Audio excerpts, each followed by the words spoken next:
kita sudah mendengar bahwa kita tidak ada ujian nasional, gitu ya. Tapi kemudian yang akan kita lakukan pada akhir pembelajaran itu adalah asesmen nasional. Tapi kita sendiri sebagai seorang guru mungkin kurang memahami apa itu asesmen nasional. Maka kemudian banyaklah berseliweran hal-hal yang tidak tepat atau dengan kata lain hoax. Salah satu bentuk hoaxnya adalah sekarang itu beredar buku tentang detik-detik asesmen nasional.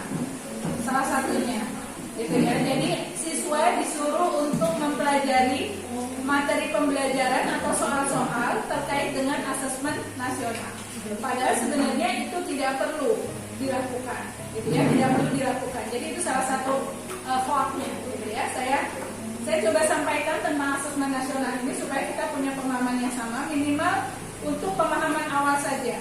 Ya, nanti untuk yang lebih dalamnya, Bapak Ibu bisa mengikuti guru belajar ya, guru belajar sesi AKM itu sudah dibuka.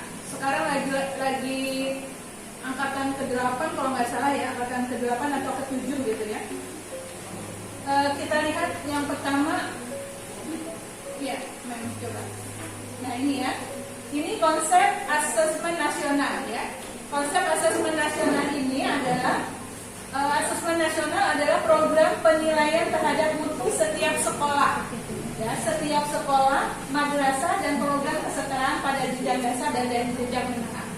Jadi dia penilaian terhadap mutu sekolah.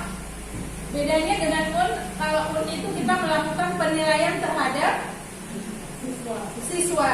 Ya, sementara asesmen nasional itu penilaiannya terhadap mutu sekolah, jadi terhadap lembaganya. Yang kedua, mutu satuan pendidikan dinilai berdasarkan hasil belajar.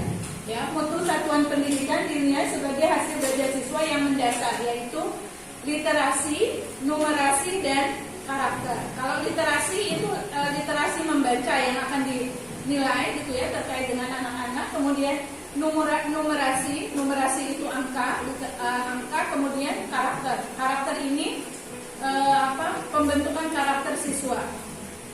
Nah, serta kualitas proses belajar mengajar yang ada di sekolah, sehingga nanti asesmen ini tidak hanya diberikan kepada siswa, tapi juga diberikan kepada guru dan juga kepala sekolah. Ya, jadi ada guru, kemudian ada kepala sekolah yang mengisi kuesionernya. Kemudian informasi tersebut diperoleh dari 3 instrumen utama. Yang pertama AKM. Ya, AKM itu asesmen kompetensi minimum, ya, asesmen kompetensi minimum itu AKM. Kemudian survei karakter ini nanti siswa yang disurvei. Kemudian AKM tadi juga siswa, kemudian survei karakter itu juga siswa, dan survei lingkungan belajar. Ya, survei lingkungan belajar itu yang survei itu adalah guru dan kepala sekolahnya, gitu ya. Jadi yang mengikuti asesmen bukan hanya siswa saja. Terus, nah ini ya, mengukur kompetensi berdasarkan literasi membaca dan numerasi siswa. Kemudian survei karakter yang mengukur sikap, nilai, keyakinan, ya, kemudian kebiasaan yang mencerminkan karakter siswa. Dan survei lingkungan belajar mengukur kualitas berbagai aspek input dan proses KBM di kelas maupun di tingkat sekolah. Terusnya, selanjutnya, apa tujuan dari asesmen nasional ini? Kita lihat sesungguhnya apa tujuan dari asesmen nasional.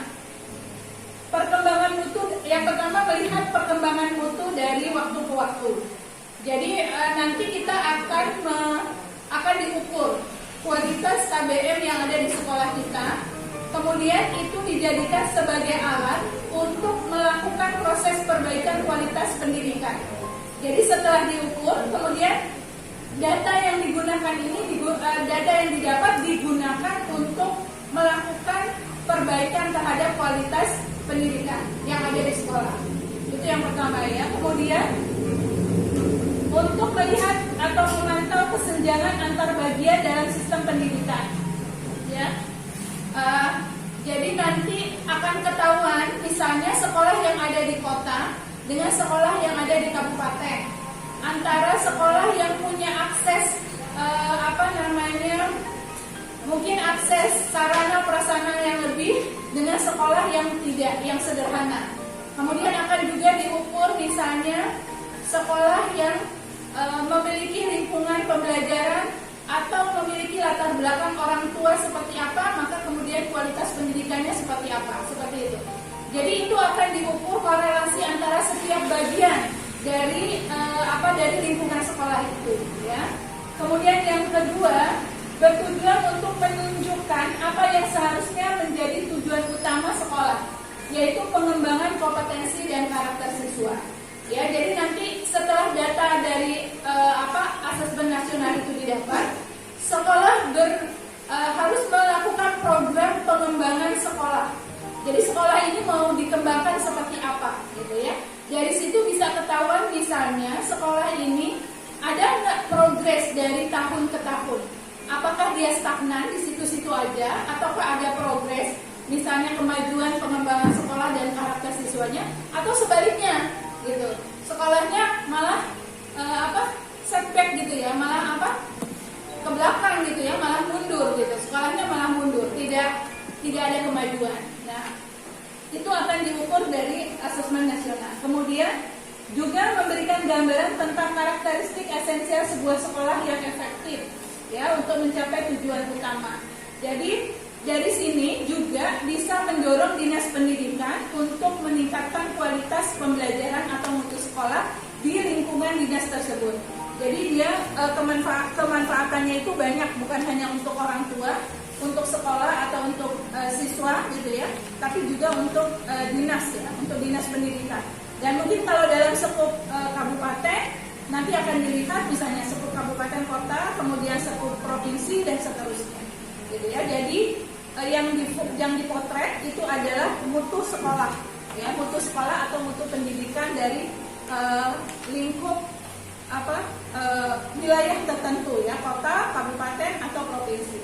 Terus kemudian ini manfaatnya, ya, manfaat dari asesmen nasional. Yang pertama, memotret kualitas pembelajaran di sekolah atau madrasah. Jadi dipotret kualitas pembelajarannya. Ya, ini jadi semacam peringatan bagi kita semua bahwa kita harus memberikan kepada diri kita sebagai seorang guru apakah karena akan terlihat nanti, akan terpotret nanti. Sebenarnya kualitas pembelajaran di sekolah kita ini seperti apa gitu. Dengan adanya asesmen nasional, ya. Kemudian kelihatanlah gitu apakah pembelajaran yang dilakukan itu masih pembelajaran yang sifatnya konvensional, gitu ya.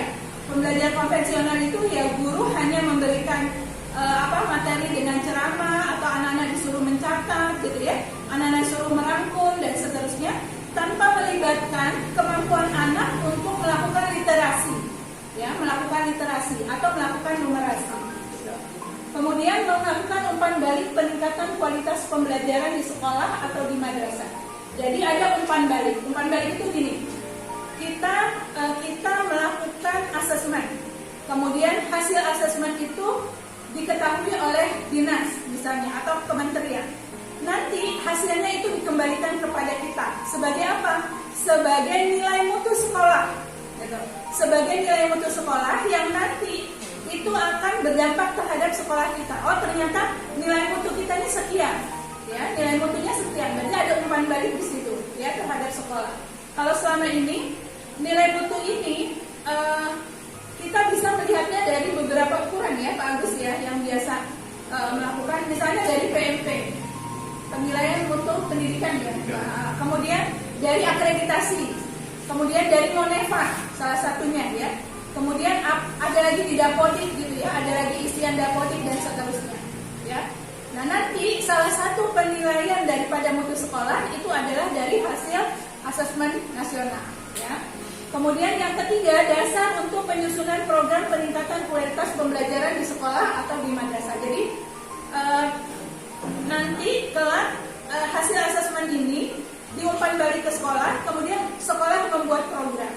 Apa yang harus dilakukan untuk peningkatan mutu sekolah, peningkatan kualitas sekolah, gitu ya. Nah, ini perbedaannya. Jadi kalau ditanya sekarang ini besok itu kita akan melakukan asesmen nasional. Sebagian besar orang mengatakan asesmen nasional ini adalah pengganti dari UN. Salah. Ya, salah ya. Jadi jangan sampai kita, ibu bapak guru juga mengatakan hal yang sama. Asesmen nasional itu bukan pengganti UN. Ya, itu UN dan asesmen nasional itu sesuatu yang berbeda. Gitu ya, sesuatu yang berbeda. Jadi dia bukan pengganti UN, tapi ini sesuatu yang berbeda. UN itu ditiadakan, diganti dengan ujian sekolah. Sementara asesmen nasional itu adalah tadi penilaian mutu sekolah, gitu ya, penilaian mutu sekolah. Ini perbedaannya, ya, kriterianya, tujuan pelaksanaannya. Tadi ya, yang pertama apa tadi? Kalau tujuan pelaksanaannya, kalau asesmen nasional mengukur apa? Mutu, ya, mengevaluasi mutu sekolah, ya, sistem satuan pendidikannya. Sementara kalau ujian nasional, ya, mengevaluasi nilai dari nilai dari siswa, gitu ya. Kemudian jenjang penilaiannya, kalau UN itu hanya SMP, SMA, SMK, MA dan seterusnya. Kalau pada AN itu juga pada program kesetaraan, itu juga diukur, gitu ya. Kemudian level siswanya ini berbeda. Kalau AN itu kelas 5, kelas 8 dan kelas 11, ya. Iya, kelas 5 SD, kelas 8 SMP dan kelas 11 SMA atau SMK. Tapi kalau ujian nasional itu di tingkat akhir, berarti kelas selama ini ya, kelas 9, kelas 6 dan kelas 12. Kemudian subjeknya itu survei, ya, survei terhadap siswa yang dipilih secara acak, ya. Kemudian nanti melibatkan juga guru, ya, melibatkan guru dan kepala sekolah. Kalau ujian nasional itu semua siswa. Kalau AN itu sampling. Jadi diambillah beberapa siswa gitu ya, beberapa siswa yang diambil secara acak, gitu ya. Jadi berbedanya di situ. Kemudian model soal, ya. Model soalnya ada pilihan ganda. Kemudian ada pilihan ganda lupa ya, PKG ini pilihan ganda terstruktur kalau nggak salah ya, atau menjodohkan isian singkat dan uraian, ya. Kalau yang di UN pilihan ganda dan isian singkat. Kemudian sasaran penilaiannya ada kompetensi literasi, numerasi dan karakter. Ya, yang tadi ya. Kemudian kalau itu penguasaan terhadap mata pelajaran, jadi semua mapel gitu ya. Kalau itu hanya tadi ada literasi, ada numerasi. Nanti kita akan melakukan melihat contoh-contoh soal dari asesmen nasional. Contoh soalnya itu seperti apa gitu ya.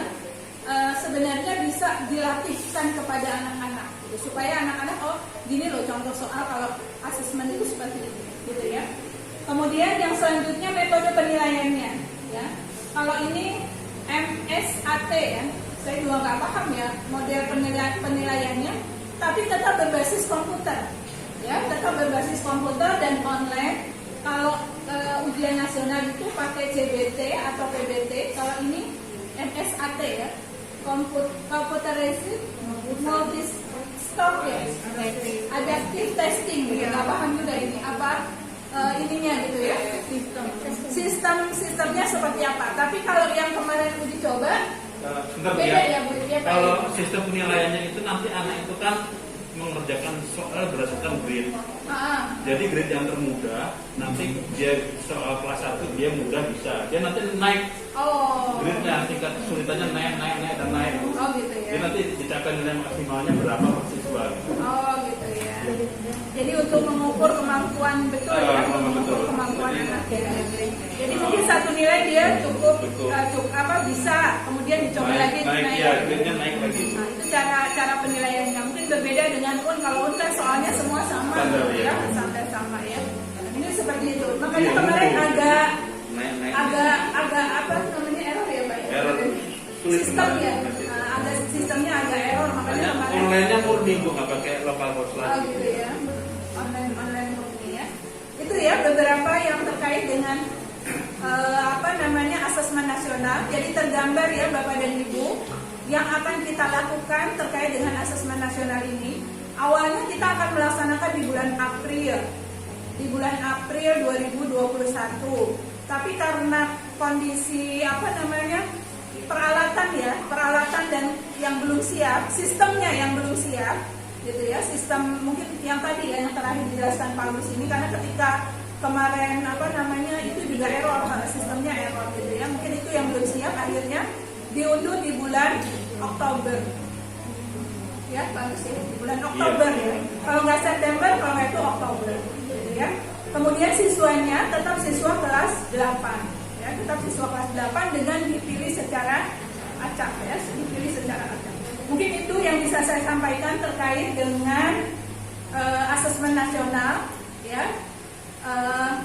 Nanti masih ada waktu ya bagi kita untuk terus mempelajari ini, gitu ya, supaya nanti ketika tiba waktunya kita juga paham. Sebagai seorang guru, kita harusnya memahami ini gitu, sehingga ketika ada orang yang bertanya, biasanya kan ibu guru ditanya tuh, bapak guru ditanya, yang nanya mungkin tetangga, saudara, siswa gitu kan, wali siswa dan sebagainya.